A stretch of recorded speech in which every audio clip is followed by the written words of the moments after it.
राधे राधे महाराज जी। महाराज जी, जब मुश्किल में थी तो कभी शिव जी से बोला, कभी दुर्गा जी से बोला, कभी राम जी से बोला, तो काम कहीं तो बन जाए ऐसा। तो पर महाराज जी, ऐसे अलग अलग भगवान को बदलना तो कोई देवता नाराज तो नहीं हो जाएगा, पहले मुझसे बोली फिर अभी उससे? नहीं तो काम भी पूरा हो गया क्या? काम तो नहीं हुआ महाराज जी। कैसे हो जाएगा? शिव जी को पुकारा तो वो देखने लगे, पहले को दूसरे को पुकारा तो शिव जी ने देखा वो दूसरे के पास जा। देखो, हम एक आपको उदाहरण बताते हैं। अगर एक कुत्ता इस दरवाजे में पड़ा रहे, कहीं जाए ना, तो उसका ना जाना हमको इतना प्रेरित करेगा कि वो एक दिन भूखा भले रह जाए, दूसरे दिन से भूखा नहीं रहेगा। रोज दरवाजे पर निकलने पर जब हमको पता चलेगा कि ये कहीं किसी के दरवाजे नहीं जाता, केवल मेरे ही दरवाजे पे पड़ा रहता है, तो उसका पड़ा रहना हमारे ऊपर भारी हो जाएगा और हमारा कर्तव्य बन जाएगा कि यार इसको रोटी दे दो। जब कहीं जाता, और अगर ये पता है 4 दरवाजे पे जाता है, तो भूखा रह जाएगा, क्योंकि वो समझेगा उनके दरवाजे में मिल गया होगा, वो समझेगा उनके दरवाजे में मिल गया होगा। तो इसीलिए हमको भगवान की अनन्य भक्ति करना चाहिए। किसी एक भगवान को पकड़ लो। भगवान बहुत नहीं, तत्व में एक ही भगवान है। अवतार में, रूप में, लीला में अनेक रूप धारण किए हुए हैं, और ये सब संसार रूप भी भगवान ही है। तो हमें एक रूप भगवान का पकड़ना चाहिए कि जैसे गोस्वामी तुलसीदास जी कहते, बने तो रघुवर ते बने और बिगड़े तो भरपूर, तुलसी औरन ते बने ता बनवे पे धूर। यदि बने तो भगवान श्री राम के बनाए बने, अगर किसी और भगवान के बनाए बने तो उसमें धूर पड़े, मुझे नहीं चाहिए, तभी अनन्यता आएगी। एक हम आपको उदाहरण बताते, महाभारत का उपमन्यु नाम के एक ऋषि थे। उनके पिता, पहले ऋषि मुनि सब जंगल में वास करते थे, गृहस्थ होते हुए भी, तो वो कभी किसी से दान नहीं लेते थे।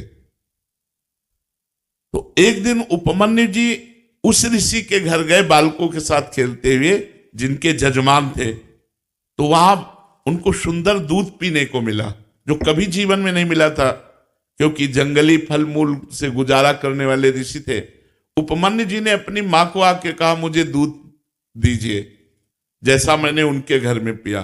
तो उनका, तुम्हारे पिता किसी जजमान का दान नहीं लेते, इसलिए हमारे पास न गाय है, न सुविधा है, न दूध दे सकते हैं हम आपको। वो हट कर लिए।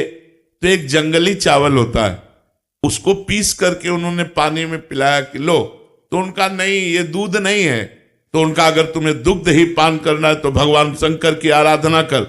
बड़े आवेश में कहा, और जो चाहेगा तुझे प्राप्त होगा। तो उनका, माँ फिर मुझे आराधना का नियम बताओ। तो उन्होंने नियम बताया और पंचाक्षरी मंत्र उनको दिया। वो 10,000 वर्ष तक दाहिने पैर के अंगूठे केवल खड़े होकर पंचाक्षरी मंत्र हाथ उठा के जपते रहे 10,000 वर्ष तक। भगवान शिव प्रसन्न हो गए। बहुत, वैसे तो आशुतोष है और डरदानी बड़े शीघ्र प्रसन्न होने वाले। अब उन्होंने परीक्षा ली, इष्ट परीक्षा भी लेता है। उन्होंने परीक्षा ली, वो देवराज इंद्र बन गए और नंदिकेश्वर एरावत हाथी बन गए, और जितने शिव पार्षद थे वो सब देवता बन गए, और अंबा जी, भगवती पार्वती जी इंद्राणी बन गए। और उनका वरम ब्रूह, नेत्र खोलो और वरदान मांगो। उन्होंने नेत्र खोला, देखा ये तो देवराज इंद्र का समाज, उनका जो तुम्हारी इच्छा वो मांग लो। तो उन्होंने प्रणाम किया और कहा, देवराज इंद्र और समस्त देव समाज, आपके चरणों में प्रणाम है, पर आप जाइए, मुझे आपसे नहीं चाहिए, मुझे भगवान शिव से चाहिए। चूंकि भगवान शिव ही थे तो उपहास करने लगे। तो उनका, सावधान, मैंने ना आपको बुलाया है, ना मैंने आपसे मांगा है, आप स्वयं आए हो तो हम आपको नमस्कार करके वापस भेज रहे हैं। पर यदि आप हमारे इष्ट की निंदा करेंगे तो आप ऐसा ना समझिए, हमारे इष्ट के मंत्र में इतनी ताकत है कि मैं एरावत सहित तुम्हें अभी भस्म कर दूंगा। अब चूंकि भगवान शिव थे तो डरने वाले तो थे नहीं, फिर उपहास करने लगे शिव का। तो एक अघोर मंत्र है भगवान शिव का। हम लोग जब संन्यास मार्ग में थे तो उस मंत्र का परिचय हमें प्राप्त है। अगर ये सिद्ध हो जाए तो जो चाहे वो सो कर सकता है। तो उन्होंने तुरंत हाथ में जल लिया, जो ही अघोर मंत्र का संधान किया तो नंदिकेश्वर प्रकट हो गए और उस जल को रोक लिया और कहा, इष्ट मंत्र से इष्ट पर प्रहार करते हो। तब देखा तो भगवान शंकर, पार्वती और समस्त पार्षदगण तो उनका त्राहिमाम शरणागत वत्सल भगवान शिव रक्षा करो। हमने तो देवराज इंद्र समझकर प्रहार किया। बोले नहीं वत्स, मैं तुम्हारी परीक्षा लेने आया था कि देखें तुम एक निष्ठ हो या केवल अपनी चाह पूर्ति करने वाले, जैसे आपने प्रश्न किया। अब बोलो क्या चाहते हो। तो उनका जो हमारी कामना थी उसकी पूर्ति होनी चाहिए। तो उनका क्षीर समुद्र से, जिसमें भगवान शयन करते हैं, उस क्षीर समुद्र से रोज तुम्हें दुग्ध आएगा। और अजरश्चैव अमरश्चैव, और जब तुम हमें याद करोगे मैं प्रकट हो जाऊंगा। तो अनन्य निष्ठा से ही वस्तु की प्राप्ति होती है।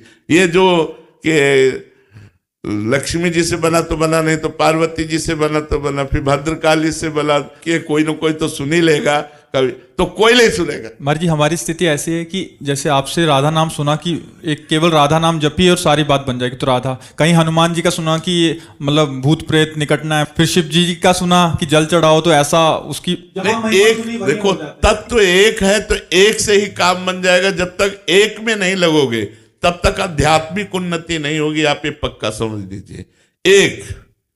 एक भरोसो, एक बल, एक आस विश्वास, एक राम घनश्याम हित, चातक तुलसीदास। एक जगह कहीं लग जाओ, एक जगह लग जाओ। अगर आप राधा राधा कहते हो तो सारे विघ्नों की शांति और समस्त कामनाओं की पूर्ति हो जाएगी। चुपचाप लगो। अगर आप राम राम कहते हो तो वैसे ही लाभ प्राप्त होगा। आप शिव शिव कहते हो तो वैसे ही लाभ प्राप्त होगा।